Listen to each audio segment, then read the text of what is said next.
이재명 대표가 오늘 흉기 피습 이후에 첫 출근하셨어요. 짧게 30초 멘트 하시고 그리고 또 들어가서 지금 아마 최고위 회의하고 있을 것 같은데요. 세상 모든 사람이 겪는 이 현실적 어려움, 이런 고통에 비한다면 제가 기억하는 어려움은 어쩌면 사소한 일이라고 생각을 한다. 새해 벽두에 많은 분들 놀라셨을 것 같은데 제게 주어진 국민께서 맡긴 책임 최선을 다해서 수행하도록 하겠다. 많은 분들 덕분에 다시 출근하는 거 감사드린다. 이제 이런 입장이 나왔습니다. 좀 어떻게 보십니까? 역시 그 이재명 대표가 굉장히 고생을 많이 한 분 아니겠습니까? 초등학교도 겨우 졸업하고 중학교, 고등학교 과정 없이 소년공으로서 굉장히 힘든 시절을 보냈습니다. 그리고 대학 시절은 거의 뭐 고시 반에 들어가고 암과 같은 생활을 했던 분이죠. 저는 어떻게 보면 그런 과정에서 자기 주변에 그렇게 고생하고 고통을 겪는 그런 분들에 비하면 자기가 현재 겪는 이 고통은 별게 아니다. 저는 그런 의미라고 생각합니다. 정말 진정성 있는 말이라고 생각하고요. 그렇기 때문에 역시 이재명 대표가 굉장히 강한 분이구나. 여기에서도 어쨌든 저는 뭐 정신적인 트라우마가 있을 수도 있지만은 그래도 본인이 어떤 책임감을 갖고 우리 국민들을 위해서 힘들게 살고 어렵게 사는 그분들을 위해서 일해야겠다라고 하는 그런 의지를 다진 것 같다는 그런 느낌을 받습니다. 네. 근데 이제 지금 이제 선거가 84일 정도 남아 있는 상황이고 그리고 목전에 할 일들이 굉장히 많이 있는데 이재명 대표가 좀 힘을 내서 달려야 되는 타이밍이 아니냐라는 주변에 그런 평가들이 있는데 의원님 보시기에는 어떠세요? 저도 뭐 같은 생각입니다. 이제 어쨌든 이 충격적인 이 테러 사건을 당하고 나서 좀 많은 생각을 하셨겠죠. 본인이 더 굳센 의지를 갖고 변화를 줘야겠다는 그런 마음을 갖지 않았을까 하는 생각을 하고 있고요.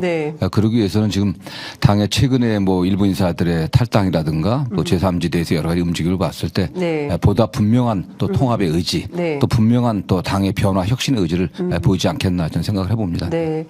지금 중요한 포인트는 뭐 정치가 이제 선거 앞두고 뭐 여러 합종 연행도 있고 당내에서 탈당하신 분들도 계시고 또 이낙연 전 대표가 탈당해서 신당을 만들고 뭐 여러 가지 복잡한 과정에서 이재명 대표의 리더십이 굉장히 요구되는 상황이다. 이런 주장들도 좀 있거든요. 근데 그에 비해서는 뭐 상황이 좀 그렇기도 했지만 이 대표가 이렇게 적극적으로 나서지 않는 이유는 뭐냐. 이런 또 비판도 있어요. 적극적으로 나서지 않는다는 것보다도 상황이 좀 어려웠었죠, 사실. 상황이 어려웠지만은 이제는 뭐 본격적인 이제 공천 국면에 들어가니까 공정하게 또 엄정하게 공천하는 게 가장 중요한 문제라고 저는 생각합니다. 어쨌든 공정하다고 하면 이해를 달 수 없는 거 아니겠습니까? 많은 의원들이 당의 공천 과정에 대해서 약간 의혹의 눈치를 보고 있는데 당의 현재 당원 당규에 따른 그런 룰에 따라서 엄정하게 공정하게 할 거라고 믿고 있고요. 그 면에서 이번에 임명된 그 임혁백 공천관리위원장께서는 엄정하게 할 분이라고 저는 확신하고 있습니다. 그래서 대표로부터 대표가 공천 과정에 어떤 자의적인 의지를 갖다 개입시키지 않고 공관위원장이라든가 공관위원들에게 판단을 맡기고 공정하게 엄정하게 할 것으로 보고 있고요. 그런 과정에서 확실한 어떤 변화를 보여주지 않겠나 생각을 합니다.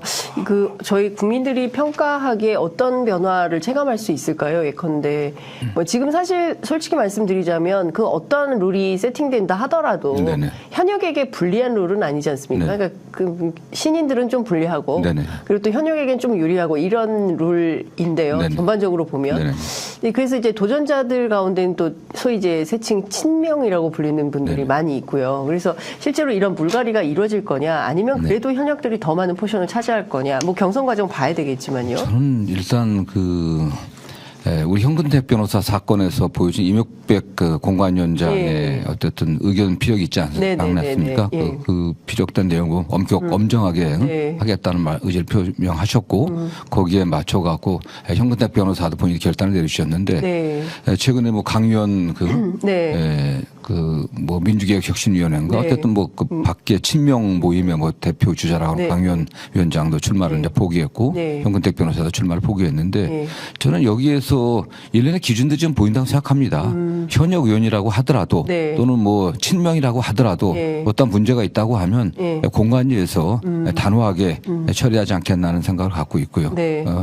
저는 현역 의원들 같은 경우는 어쨌든 하위 10% 같은 경우는 30% 감산 있지 않습니까? 않습니까? 그다음에 10%에서 20% 사이 20% 감산이 있기 예. 때문에 이런 거 엄정하게 적용하게 되면은 예. 뭐 우리 국민들이 평가하지 않겠습니까? 그리고 전략공천지역 관련해서도 이미 일부 발표를 했지 않습니까? 전략공천지역에 관련해서도 네. 정말 전략적인 판단, 전략적인 판단의 핵심은 결국 국민의 눈높이에 맞추는 거 아니겠습니까? 예. 국민이 요구하는 그런 어떤 예. 후보들 네. 또 국민이 요구하는 어떤 그런 기준에 합당하게 예. 할 것으로 보고 있습니다. 네.